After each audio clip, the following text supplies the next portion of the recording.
اعوذ باللہ من الشیطان الرجیم بسم اللہ الرحمن الرحیم۔ شروع اللہ کے نام سے جو بڑا مہربان نہایت رحم فرمانے والا ہے۔ السلام علیکم ورحمۃ اللہ وبرکاتہ۔ دوستو، ابو جہل وہ بدبخت کافر تھا جس نے ساری زندگی رسول اللہ صلی اللہ علیہ وآلہ وسلم کو تکلیف اور دکھ کے علاوہ کچھ نہیں دیا۔ فرعون اور نمرود کی موت کی طرح ابو جہل بھی کتے کی موت مرا۔ حضرت عبد الرحمن بن عوف رضی اللہ تعالیٰ عنہ سے مروی ہے کہ جب جنگ بدر کا میدان لگا ہوا تھا کہ معاذ اور معوذ رضی اللہ تعالیٰ عنہ میرے پاس آئے۔ انہوں نے مجھ سے دریافت کیا کہ چچا جان، ان لوگوں میں سے ابو جہل کون ہے؟ میں نے ہاتھ کا اشارہ کرتے ہوئے ان کو بتایا کہ وہ ابو جہل ہیں۔ انہوں نے کہا کہ چچا جان، اس ظالم نے ہمارے نبی صلی اللہ علیہ وآلہ وسلم کو بہت ہی دکھ و تکالیف پہنچائی ہیں، اس لیے ہم ابو جہل کو نہیں چھوڑیں گے، ہم اس کو قتل کر دیں گے۔ عبد الرحمن بن عوف رضی اللہ تعالیٰ عنہ فرماتے ہیں کہ جو ہی میں نے ان بچوں کو ابو جہل کا بتایا تو وہ بچے بجلی کی رفتار کے ساتھ ابو جہل کی طرف بھاگے۔ انہوں نے ابو جہل پر ایک زوردار ضرب لگائی۔ ان کی پہلے ہی ضرب سے ابو جہل اونٹ سے نیچے گر گیا۔ پھر انہوں نے ابو جہل کا پاؤں تلوار کا وار کر کے اس کا پاؤں ہی ٹانگ سے الگ کر دیا۔ حضرت معاذ رضی اللہ تعالیٰ عنہ بیان کرتے ہیں کہ یہ سب کچھ ابو جہل کا بیٹا اکرمہ دیکھ رہا تھا۔ اکرمہ نے وار کر کے میرے بازو کو کاٹ دیا۔ میرا بازو کندھے سے لٹک رہا تھا۔ پھر میں لٹکتے ہوئے بازو کے ساتھ بھی بڑی تیزی کے ساتھ لڑ رہا تھا۔ جب بازو نے مجھے بہت ہی زیادہ تنگ کرنا شروع کیا تو میں نے بازو کو اپنے پاؤں کے نیچے رکھا اور زور لگا کر بازو کو اپنے تن سے جدا کر دیا۔ حضرت معاذ رضی اللہ تعالیٰ عنہ سے مروی ہے کہ میں نے موقع پا کر ابو جہل پر پھر وار کیا، جس سے ابو جہل کے جسم سے خون کے فوارے جاری ہو گئے۔ ابو جہل کو موت کی گاٹھ اتار کر یہ دونوں بچے رسول اللہ صلی اللہ علیہ وآلہ وسلم کے پاس جا کر عرض کرنے لگے، یا رسول اللہ صلی اللہ علیہ وآلہ وسلم، ہم ظالم ابو جہل کو قتل کر آئے ہیں۔ طبری میں بیان کیا گیا ہے کہ ابو جہل ابھی قتل نہیں ہوا تھا، بلکہ وہ درد سے چلا رہا تھا، تڑپ تڑپ کر درد سے چلاتے ہوئے موت کا انتظار کر رہا تھا۔ جب جنگ بدر ختم ہوئی تو رسول اللہ صلی اللہ علیہ وآلہ وسلم نے تمام صحابہ کرام کو حکم جاری کیا کہ ابو جہل کو تلاش کیا جائے۔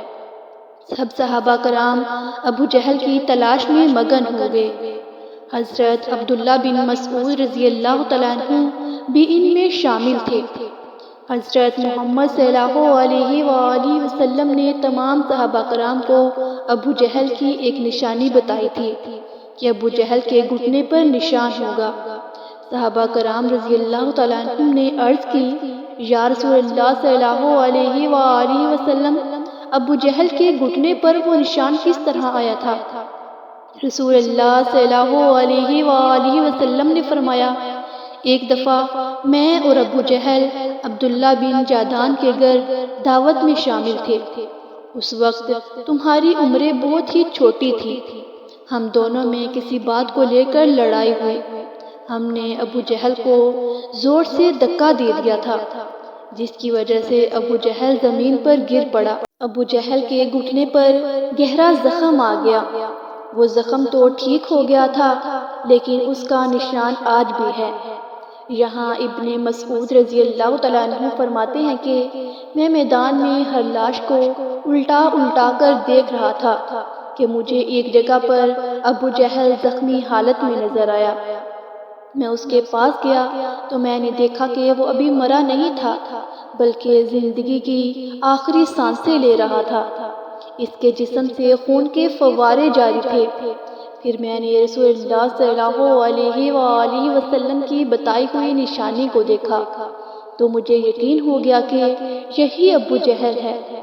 میں نے اس کی گردن پر اپنا پاؤں رکھ کر اس کو زور سے گھسیٹا اور درد کے مارے اس کی چیخیں نکل پڑی۔ میں نے ابو جہل سے مخاطب ہو کر کہا کہ اے خدا کے دشمن، اللہ تبارک و تعالیٰ نے تجھ کو ذلیل و خوار کر کے رکھ دیا ہے۔ ابو جہل مجھ سے کہنے لگا کہ اس میں ذلت والی کیا بات ہے؟ میں تو اس آدمی سے بدلہ لینے کے لیے یہاں آیا تھا جس شخص کو تم لوگوں نے قتل کر دیا ہے۔ اس نے مجھ سے دریافت کیا کہ بتاؤ اس جنگ میں فتح کن کی ہوئی ہے؟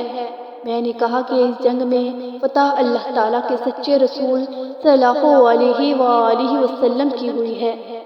پھر اس نے کہا کہ اے ابن مسعود چرواہے، تو بہت ہی اونچی جگہ پہنچ گیا ہے۔ دوسرا قول یہ بیان کیا جاتا ہے کہ حضرت عبداللہ بن مسعود رضی اللہ تعالیٰ عنہ نے بیان کیا کہ میں نے ابو جہل سے کہا کہ تیرا قاتل میں ہوں۔ ابو جہل نے کہا نہیں، تجھ سے پہلے مجھے کوئی قتل کر گیا ہے۔ دوستو، ایک قول یہ بھی بیان کیا جاتا ہے کہ جب ابن مسعود رضی اللہ تعالیٰ عنہ ابو جہل کے سینے پر بیٹھ کر کہنے لگے اے سلام کے بدترین دشمن، تم تو فرعون سے بھی زیادہ بدبخت نکلے ہو۔ فرعون نے بھی مرتے وقت اپنی غلطیوں کو مان لیا تھا کہ میں غلط تھا، لیکن تم تو مرتے ہوئے اسلام کے خلاف بکواس کر رہے ہو۔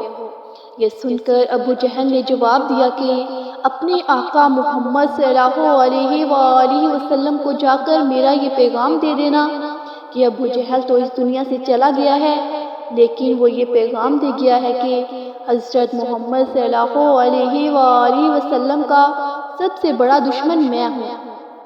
ابو جہل کی زبان سے یہ سن کر میں نے ابو جہل کی تلوار پکڑی اور اسی سے ابو جہل کے جسم سے اس کا سر جدا کر کے رکھ لیا۔ فرماتے ہیں کہ میں نے جسم سے سر کو جدا کر کے نبی کریم صلی اللہ علیہ وآلہ وسلم کے پاس رکھ دیا۔ میں آقا دو جہاں صلی اللہ علیہ وآلہ وسلم کی بارگاہ رسالت میں ابو جہل کا سر پیش کرتے ہوئے عرض کی کہ یا رسول اللہ، یہ لو ابو جہل کا سر۔ رسول اللہ صلی اللہ علیہ وآلہ وسلم نے فرمایا کہ قسم ہے اس ذات کی جس کے قبضے میں میری جان ہے، بے شک یہی ابو جہل کا سر ہے۔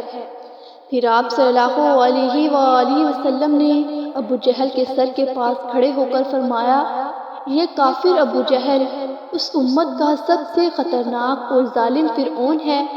ہر امت میں ایک فرعون ہوتا ہے، جبکہ میری امت کا فرعون ابو جہل تھا۔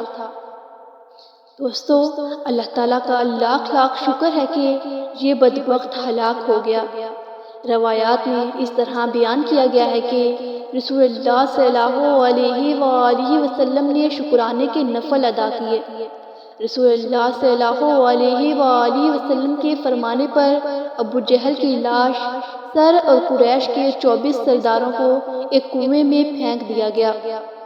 اس کے بعد رسول اللہ صلی اللہ علیہ وآلہ وسلم 3 دن میدان بدر میں رہے اور جاتے ہوئے اس کنویں پر بھی گئے جہاں کفار مکہ کی لاشیں پھینکی گئی تھی۔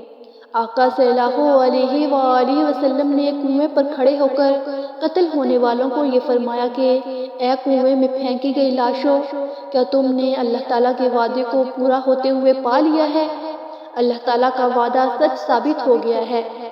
حضرت انس رضی اللہ تعالیٰ عنہ سے مروی ہے کہ رسول اللہ صلی اللہ علیہ وآلہ وسلم نے آدھی رات کے وقت یہ ان تمام لاشوں کے نام لے کر فرمایا اے ابو جہل بن ہشام، اے عتبہ بن ربیعہ۔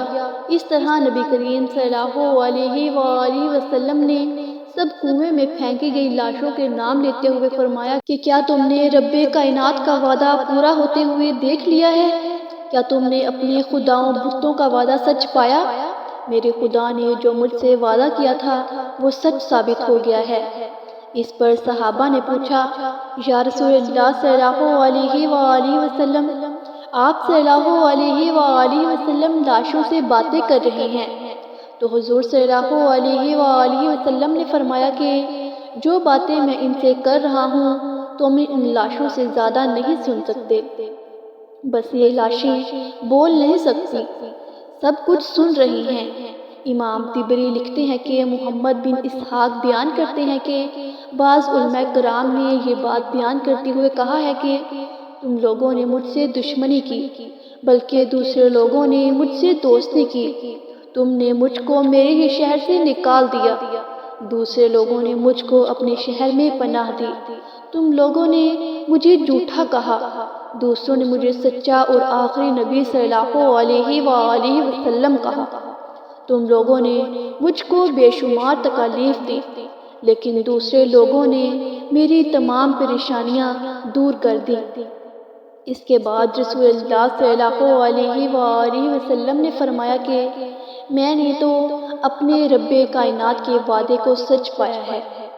دوستو، اگر آپ کو ہماری ویڈیو اچھی لگی ہو تو ہمارے چینل کو لائک کریں، سبسکرائب کریں، شیئر کریں اور ساتھ لگے بیل آئیکن کے بٹن کو پریس کریں تاکہ ہر نئی آنے والی ویڈیو آپ تک بآسانی پہنچ سکے۔